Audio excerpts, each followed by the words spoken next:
Quer saber um pouco mais sobre Aristóteles, esse playboy da Macedônia que mudou a história do pensamento ocidental? Vem comigo então!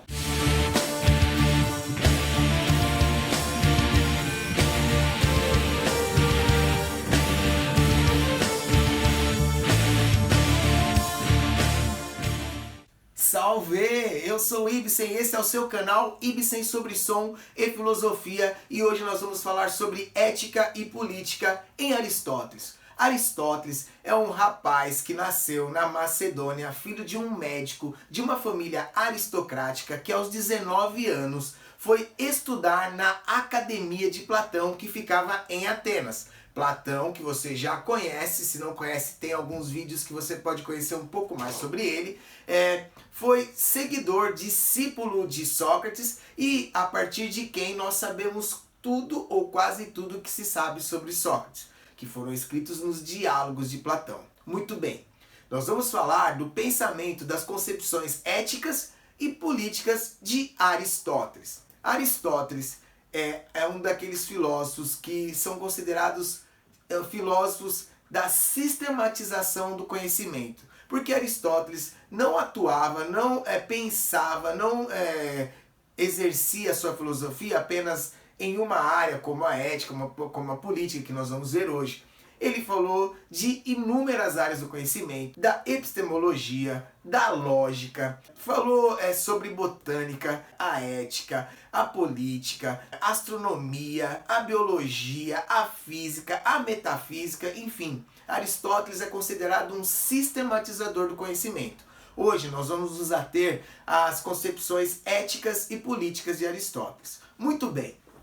Para a gente falar de Aristóteles, a gente tem que falar de um conceito muito presente na filosofia socrática, a ideia de virtude. O que é a virtude? A virtude para Aristóteles é a qualidade natural que cada ser humano tem e que para ele essa qualidade não é igual em todos os seres humanos. Segundo Aristóteles, todo ser humano tem virtudes e essa virtude é que vai dar a esse ser humano o norte de qual é a sua função na sociedade. Aristóteles não considerava que todas as pessoas fossem iguais e para ele algumas pessoas tinham virtudes superiores e outras virtudes inferiores.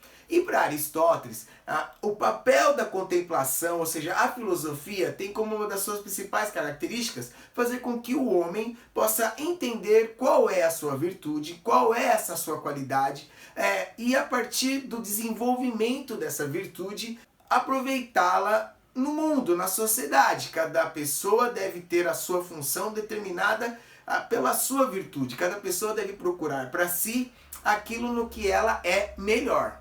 Para Aristóteles, uma questão muito importante nos seres e nas coisas é a finalidade daquilo. E Aristóteles vai entender que a finalidade do homem, o que é o objetivo final do homem é a felicidade. E o exercício das virtudes está ligada à questão da felicidade. A felicidade é aquilo que o homem deve buscar e ele só alcança essa felicidade quando ele exerce aquilo para o que ele nasceu. Ou seja, cada ser humano, por exemplo, o ser humano que tem a virtude da razão, da intelectualidade, ele só é feliz quando ele está desenvolvendo essa virtude. O ser humano que tem a virtude física, ele só é feliz quando ele está desenvolvendo essas suas aptidões físicas. Cada um tem a sua função. Nesse contexto, Aristóteles entende que uns nascem para a reflexão, para a contemplação, para a meditação, outros nascem para o trabalho. Aristóteles entendia que algumas pessoas nasciam para ser escravas. Entendia que a mulher tinha a sua virtude como geradora de outro ser humano, mas não entendia que a mulher tivesse a virtude intelectual.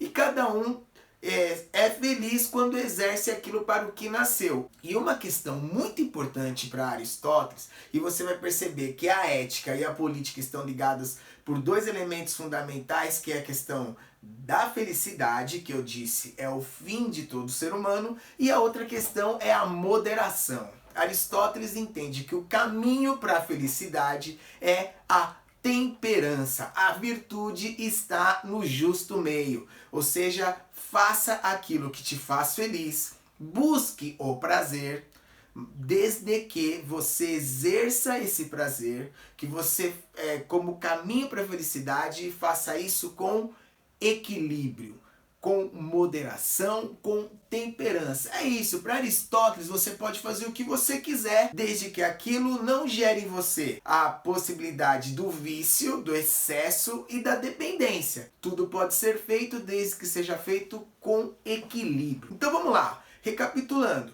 Ética. O que é ética? A gente tem uma dificuldade de diferenciar ética e moral. Ética é o exercício e a reflexão sobre os valores, é aquilo que justifica as minhas ações, que orienta as minhas ações. E a moral é quando essas reflexões se transformam em normas de conduta de uma comunidade. A ética, para Aristóteles, se baseia na busca da felicidade. Para alcançar isso, o exercício da virtude e a moderação. Agora, falando de política. Em primeiro lugar, Aristóteles vai dizer que o homem é um animal político. Porque o homem, naturalmente, por ter como característica principal a fala, ele se organiza, ele determina regras para viver em sociedade. Logo, o homem, naturalmente, é um animal político. Para Aristóteles, o Estado, um governo, ele tem características parecidas com uma família. Uma família tem que ter regras e tem que ter as pessoas com as suas funções determinadas. Ele vai entender que um governo ideal é aquele que tem uma constituição e essa constituição tem que ter como objetivo a felicidade. E outra questão bem interessante no pensamento político de Aristóteles é a ideia de que os governos não são o fator mais importante, mas sim o objetivo do governo. O que o governante busca. Se o governante está debaixo de uma constituição que tem como finalidade a felicidade, a forma de governo não é o que é mais importante, porque ele vai entender que essa questão da felicidade e do bem comum vai determinar algo que ele vai chamar de governo virtuoso ou governo degenerado. Ele vai perceber que quando um governo, vamos pegar por um exemplo a monarquia, quando ela não tem como objetivo o bem comum e a felicidade, ela vai se transformar numa tirania. Então entenda, monarquia seria um governo virtuoso. A tirania é quando esse mesmo tipo de governo se transforma num governo degenerado. O que diferencia um de outro? A felicidade e o bem comum. Você percebe que para Aristóteles a ideia de regime político também está relacionada à moderação, ao equilíbrio, que a gente já falou quando a gente estava falando sobre ética. A democracia, quando degenerada, se transforma na demagogia. E a aristocracia, que é um conceito muito caro para o grego antigo, porque a ideia de que existem pessoas melhores que outras é uma questão muito recorrente no pensamento platônico e no pensamento aristotélico. A ideia de que algumas pessoas são capacitadas, são dotadas de virtudes intelectuais melhores, virtudes de liderança, virtudes de oratória, e essas pessoas obviamente devem estar no lugar onde elas possam governar os outros. Esse conceito de os melhores, no grego aristo, significa da onde vem o conceito de aristocracia.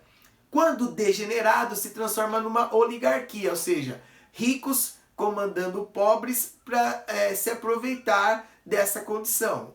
É importante dizer que quando Aristóteles foi estudar com Platão, Platão já tinha 60 anos. Assim que Platão morreu, Aristóteles voltou para Macedônia e lá ele foi professor de Alexandre da Macedônia, Alexandre Magno, Alexandre o Grande.